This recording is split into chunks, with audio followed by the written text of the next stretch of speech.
Hey everybody, welcome back to our daily Bible reading plan. I'm so glad to have you join me again on Sunday. It's always good to go into God's Word on Sunday. We are up to May 23rd now. It's amazing to me that it's nearly the end of May, but we're up to May 23rd. We're going to be reading in 2 Samuel 2 and 3.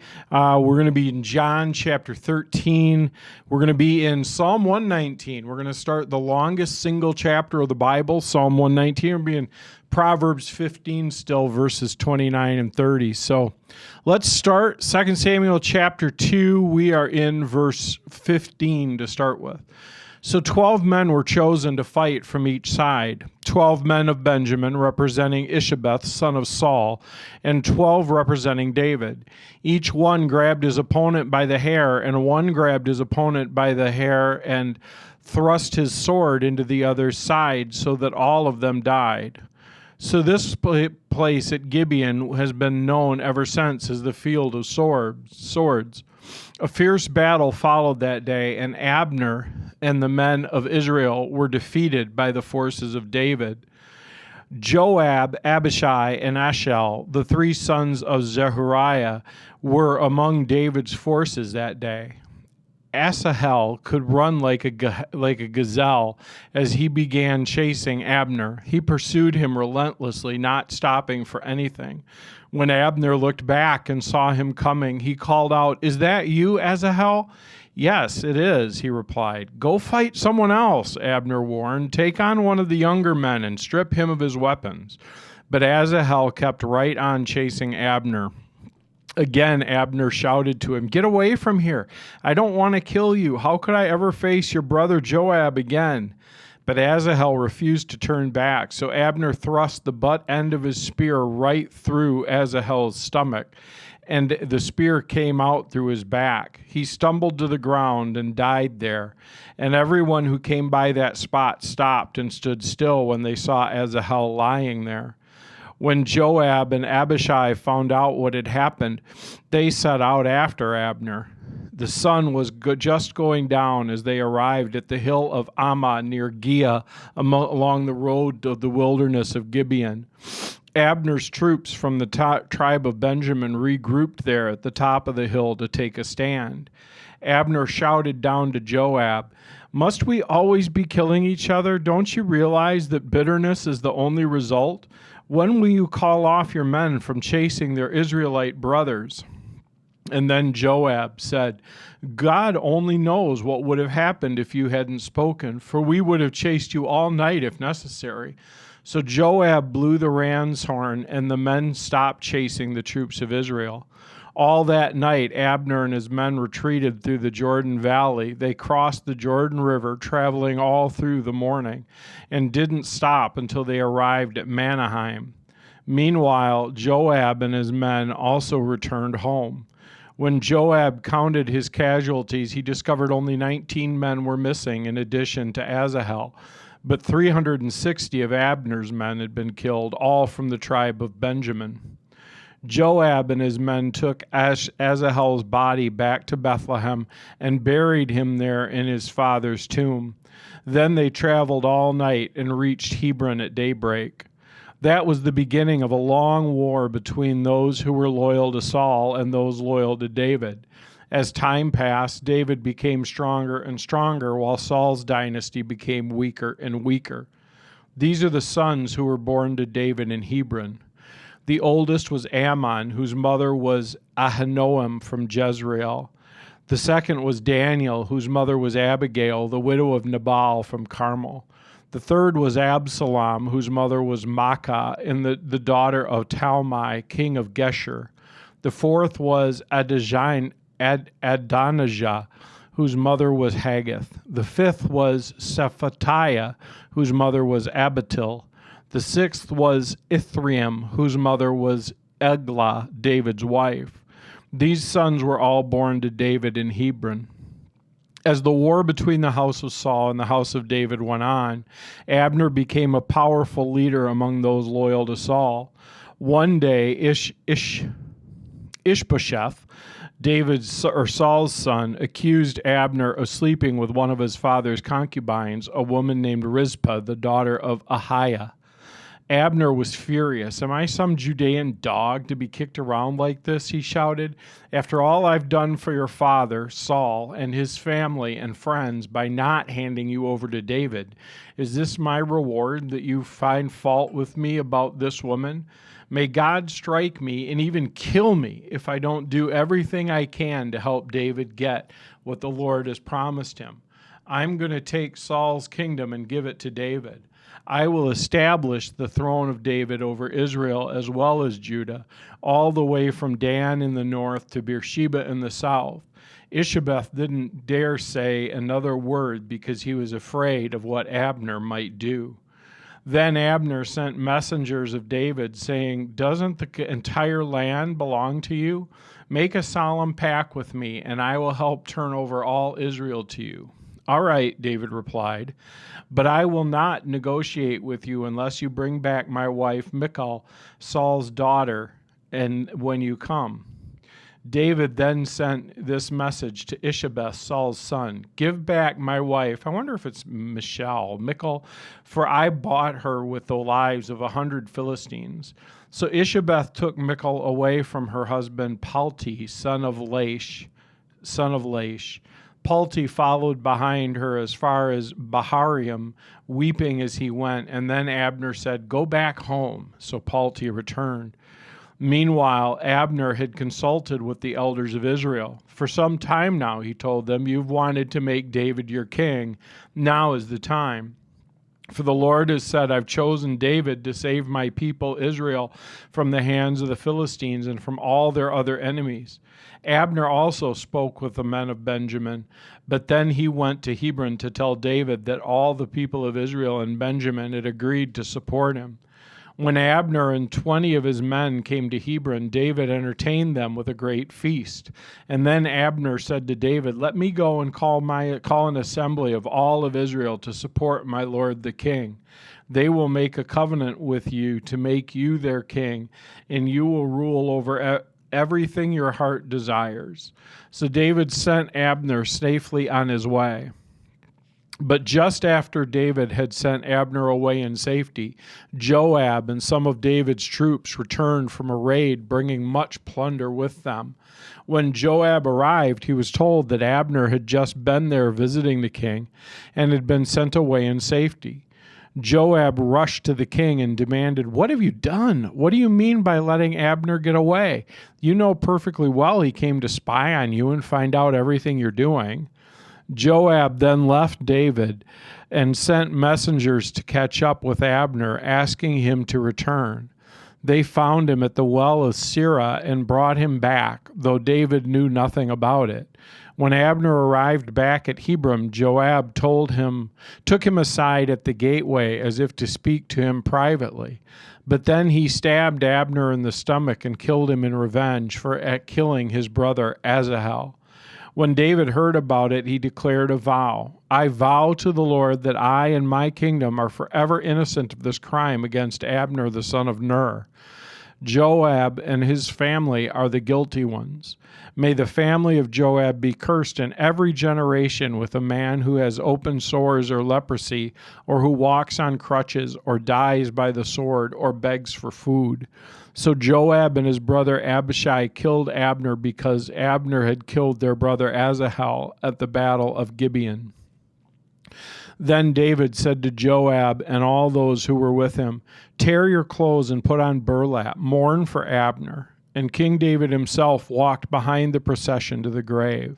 They buried Abner in Hebron, and the king and all the people wept at the graveside. And then the king sang this funeral song for Abner. "Should Abner have died as fools die? Your hands were not bound, your feet were not chained. No, you were murdered, the victim of a wicked plot." All the people wept again for Abner. David had refused to eat anything on the day of the funeral, and now everyone begged him to eat. But David had made a vow, saying, "May God strike me down and even kill me if I eat anything before sundown." This pleased the people very much. In fact, everything the king did pleased them. So everyone in Judah and all Israel understood that David was not responsible for Abner's murder. Then King David said to his officials, "Don't you realize that a great commander has fallen today in Israel? And even though I am anointed king, these two sons of Zeruiah, Joab and Abishai, are too strong for me to control. So may the Lord repay these evil men for their deeds." Then we jump forward to John, and we're in John chapter 13. John chapter 13, 1 through 30. The right page. Before the Passover celebration, Jesus knew that his hour had come to leave this world and return to his Father. He'd loved his disciples during his ministry on earth, and now he loved them to the very end. It was time for supper, and the devil had already prompted Judas, son of Simon Iscariot, to betray Jesus. Jesus knew that the Father had given him authority over everything, and that he had come from God and would return to God. So he got up from the table, took off his robe, and wrapped a towel around his waist, and poured water into a basin. And then he began to wash the disciples' feet, drying them with the towel he had around him. When Jesus came to Simon Peter, Peter said to him, "Lord, are you going to wash my feet?" Jesus replied, "You don't understand now what I'm doing, but someday you will." And "No," Peter replied, "you'll never wash my feet." And Jesus replied, "Unless I wash you, you won't belong to me." So Simon Peter exclaimed, "Then wash my hands and head as well, Lord, not just my feet." And Jesus replied, "A person who is bathed all over does not need to wash, except for the feet, to be entirely clean. And you disciples are clean, but not all of you." For Jesus knew the one who would betray him. That is what he meant when he said, "Not all of you are clean." After washing their feet, he put on his robe again and sat down and asked, "Do you understand what I'm doing?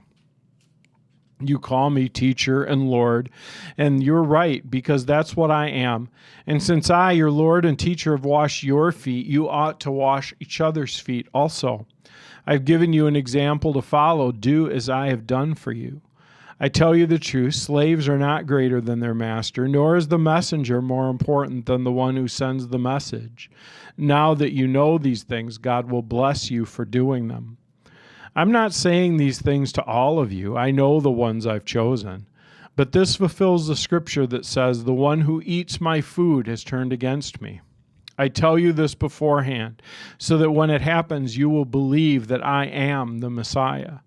I tell you the truth, anyone who welcomes my messenger is welcoming me, and anyone who welcomes me is welcoming the Father who sent me."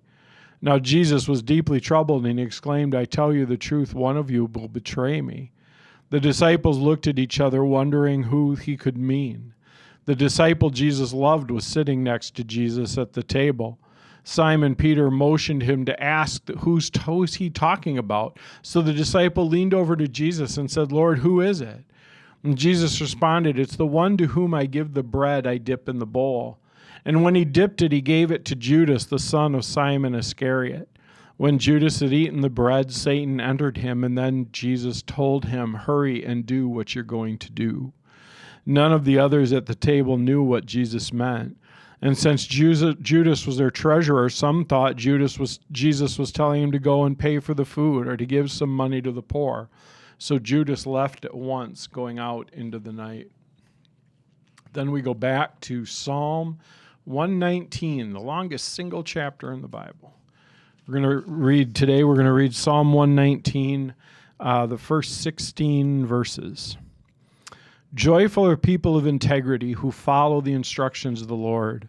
Joyful are those who obey his laws and search for him with all their heart. They do not compromise with evil. They walk only in his paths. You have charged us to keep your commandments carefully. Oh, that my actions would consistently reflect your decrees. Then I will not be ashamed when I compare my life with your commands. As I learn your righteous regulations, I will thank you by living as I should. I will obey your decrees. Please don't give up on me. How can a young person stay pure? By obeying your word. I have tried hard to find you. Don't let me wander from your commands. I've hidden your word in my heart that I might not sin against you. I praise you, O Lord. Teach me your decrees. I've recited aloud all the regulations you've given us. I have rejoiced in your laws as much as in riches. I will study your commands and reflect on your ways. I will delight in your decrees and not forget your word. Then we go forward. Proverbs chapter 15, verses 29 and 30. The Lord is far from the wicked, but he hears the prayers of the righteous. A cheerful look brings joy to the heart, and good news makes for good health. And then we are in May 23rd for Oswald Chambers. Our careful unbelief. Don't take the pressure of your provision upon yourself. It's not only wrong to worry, it's unbelief. Because worrying means that we do not believe that God can look after the practical details of our lives. Matthew 6:25 says, "Do not worry about your life, what you'll eat or what you'll drink, nor about your body, what you'll put on." Man, that is such tough stuff. That idea that worry is actually unbelief. And it is. When I look at the things of my life and I wonder, how is this going to work out? That's totally normal because we can't see the future. We don't know how it's going to work out. And it's normal for us to look into what's dark to us, what's misty to us, that future, and wonder, how's that going to go? And it's more normal for some than others. Some people are more prone to kind of look into the future and wonder about it than others. But none of us are supposed to look into the future and worry, because we're supposed to know that God has our future in his hands, that he is in control, that he loves us, that he promises that he'll provide for us. And so the ideal is that we have the faith to say, God, you've said this, and I trust you, and so I'm going to put that worry out of my mind. It doesn't mean maybe I don't feel the worry to start with. It means that I recognize it for what it is, and I put it out of my mind. Now, why do I put it out of my mind? I put it out of my mind because I trust the character of God. And so much for me goes back to the character of God.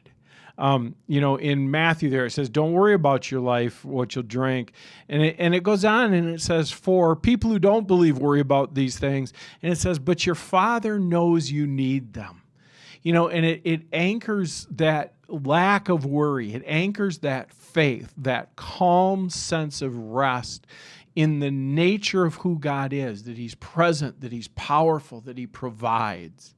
And so today's the Lord's Day. I don't know if you've been part of a worship service yet or you're still going to do that, but maybe take a little time today and just anchor yourself back in the reality of who God is and refuse to worry, because he is indeed our Father who is present, who's powerful, and who guarantees he'll provide for us. Let's pray. Father, thank you for who you are and just the reality that we can trust you and we can put our hope in you and we can shift our attention to you when we're tempted to worry. Thank you that you are present, you're powerful, you promise that you're going to provide for us. Lord, help us to rest in you and to be able to turn away from the worry and the fear that we feel so naturally, and to know that our futures are secure in your hands. In Jesus' name, amen. All right, let's cross off the 23rd, go through our Lord's Day, and we'll start another week again tomorrow. Have a great day.